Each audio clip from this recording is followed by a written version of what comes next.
Hey, happy Friday, guys. This question comes from a blog reader in Southern California from the Facebook fan page, and it is from Christina Cho, who would like me to address the issue of yoga. And I've addressed it on the blog before, but never in a video log, so I want to go ahead and do that for posterity's sake. But before I do, I am going to give my personal opinion on this blog, which I usually don't because I don't ever want it to be a monologue.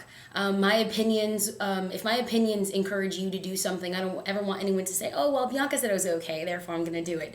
I always want to temper this with what the gospel says, temper this in what the words of God are, but before I do, I want to go ahead and give a little bit of a background about yoga and why a lot of conservative Christians, or maybe even people within your own church, or maybe even yourself, don't agree with yoga. So a little bit of a background is that the physical postures and breathing techniques in yoga are inseparably bound with the philosophical and the religious ideals of pantheism. And according to pantheistic ideology, especially within the philosophy of yoga, is that each one of us is also a part of this all-encompassing divine reality known as God.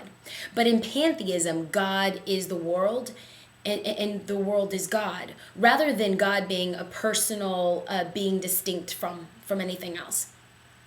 What I love is that Paul addresses this in kind of loose forms in 1 Corinthians 6:12 when he says, all things are lawful for me, all things are permissible, but I will not be mastered by any of them.